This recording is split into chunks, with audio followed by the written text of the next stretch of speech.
Today on the newscast, is Israel drawing closer to striking Iran's nuclear program? Plus, new reports that the U.S. wants to revive that disastrous Iran nuclear deal. Get all the breaking details next.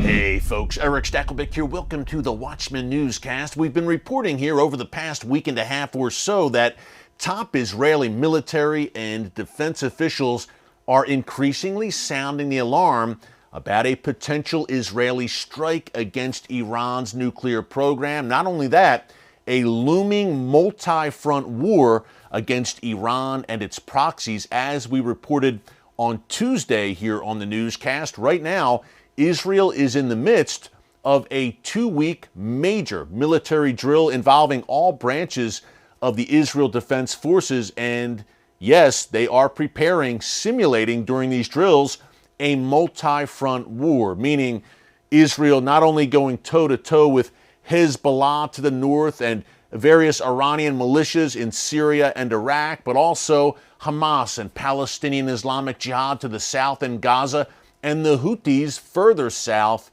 in Yemen. I call this the Iranian Ring of Fire. These are Iranian proxies, one and all, surrounding Israel on all sides. And the Israel Defense Forces, as I speak, are preparing for the possibility, the very near possibility, that Iran could choose to ignite this Ring of Fire in the very near future. And part of this 2-week military drill called Firm Hand, that's the name that Israel has given this drill, are deep bombing runs, the Israeli Air Force practicing deep bombing runs. No doubt, deep bombing runs means targeting Iran's nuclear facilities. Now, along those lines, over the past week and a half or so, as I mentioned, we've had comments, strong statements, I should say, by the head of the Israel Defense Forces, Herzi Halevi, and also Defense Minister Yoav Gallant, both saying, essentially, that Iran's nuclear program is reaching the point of no return,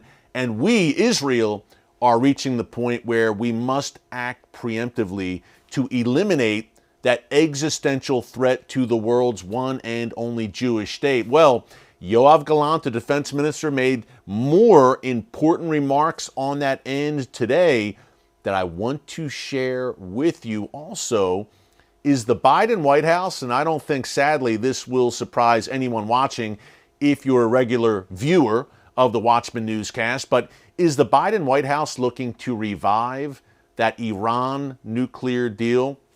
Despite continuing attacks by Iran and its proxies against U.S. forces in the Middle East, despite Iran brutally cracking down on protesters in the streets, despite all of that, is the U.S. still looking to revive that disastrous deal? We will break it down in a minute with new details. Before we do, just a quick reminder to subscribe to the Watchman News channel right here on YouTube and click the notification bell so you get alerts every time a new video is posted. Folks, we are coming to you every day, Monday through Friday, and many times on Saturday, with breaking commentaries and news updates on what's unfolding right now, the prophetic real-time events unfolding right now in the world's most volatile and strategic region, the Middle East, and why it impacts you no matter where you live. And we're not just talking Middle East, we're talking China, Russia, what's happening in the U.S., the West right now, the Great Reset and that sinister agenda, and much more. But many times and oftentimes we come back to, again,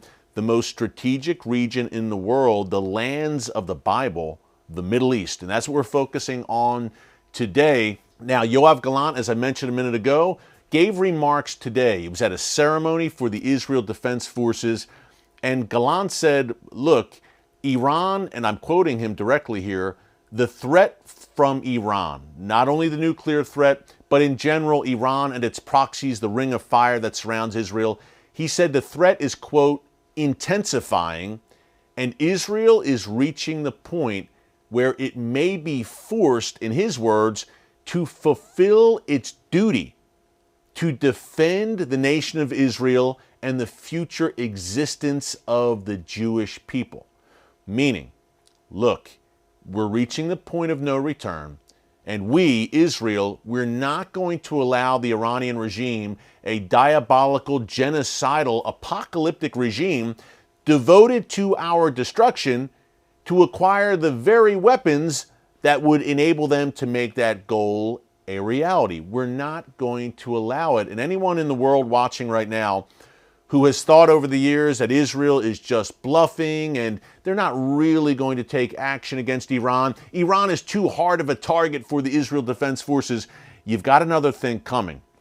We've had, again, the Chief of Staff for the IDF, Yoav Gallant now, the Defense Minister, and of course the Prime Minister, Benjamin Netanyahu, again and again in recent weeks and months have said, they've put the world on notice in essence, and they have said, we are not going to allow this to happen. And I thought Gallant's comments were very interesting. He said, look, we have a duty to protect the existence of Israel and the survival of the Jewish people, a duty, and they consider that a sacred duty. A commentator a few years ago made what I considered a very accurate description of the whole situation with Iran's nuclear program. He said it's like the Cuban Missile Crisis in slow motion. Now, if you remember the Cuban Missile Crisis, the early 1960s, lasted for about 13 days of massive tension. The U.S. and the Soviet Union, of course, on the brink of nuclear war. Khrushchev blinked, as they say, and the rest is history. There were warnings, urgent warnings, way back in 2002, 2003. On Capitol Hill, in Israel, and beyond, about the looming possibility of a nuclear Iran. And yet this thing has continued. And one thing, in terms of stretching this out more, has been the Iran nuclear deal in 2015. Now that was, think about it, the negotiations went on between the Obama administration and the Iranian regime for a few years there, from at least 2012 to 2015. In 2015, that deal, sadly, was signed. President Trump pulled out of it nearly 3 years later in May 2018.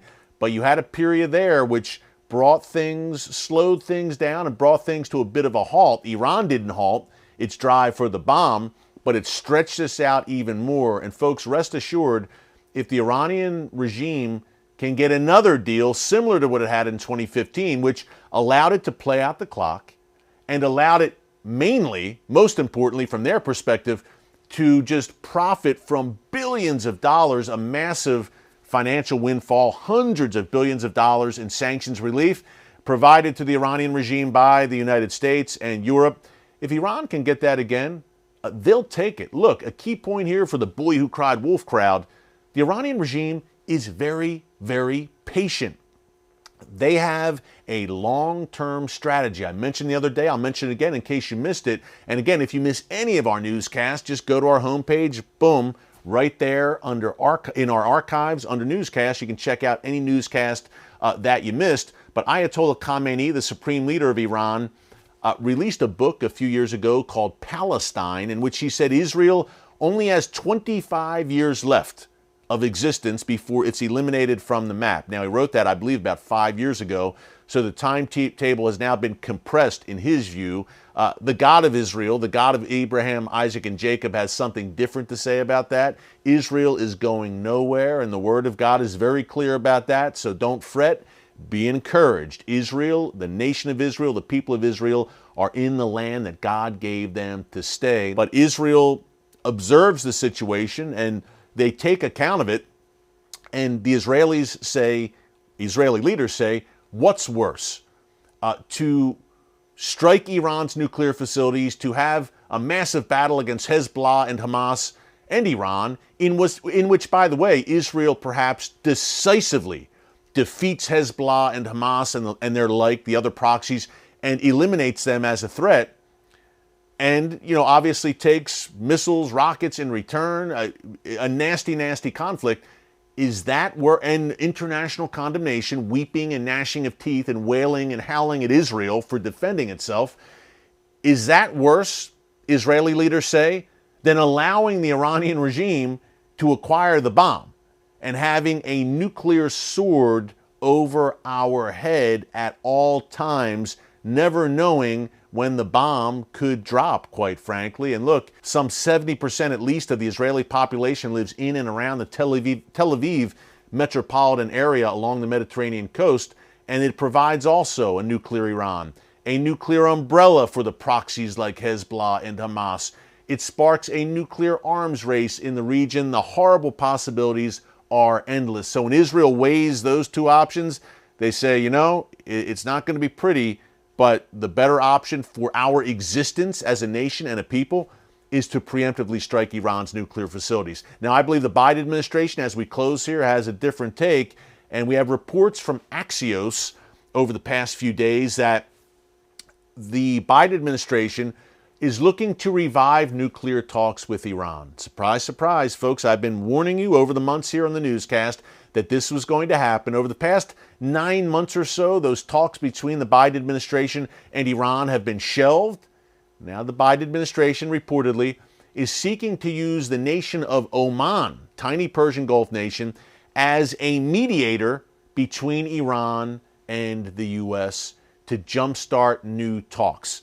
Now, the administration in D.C. has reportedly been saying, well, maybe it's more of a partial version of the Iran nuclear deal where Iran temporarily stops enriching uranium. Folks, whatever it is, it's going to be bad. I can tell you that, because this regime in Tehran is not negotiating in good faith. And the Biden administration is approaching these talks from a position of weakness. The U.S. forces in Iraq and Syria have been attacked at least 80 times by Iran and its proxies since Biden took office in January 2021. The U.S. has responded to those 80 attacks exactly 3 times. So a position of weakness, no doubt, where Iran on a daily basis is threatening the U.S., threatening to attack former U.S. officials on American soil. The list goes on, and yet the Biden administration still is coming hat in hand to the mullahs in Tehran looking for a new deal, reportedly. We'll have much more on that in the days to come, I am sure. In the meantime, thanks so much for joining us here today on the Watchman Newscast. Until tomorrow, God bless you, and remember, never hold your peace. Hey everyone, thanks for checking out the Watchman Newscast. Make sure you hit the subscribe button so you never miss an upload, and tap the bell icon so you're notified every time a new video is posted. And don't forget to share your thoughts, insights, and comments below. Thanks for watching. We'll see you back here tomorrow.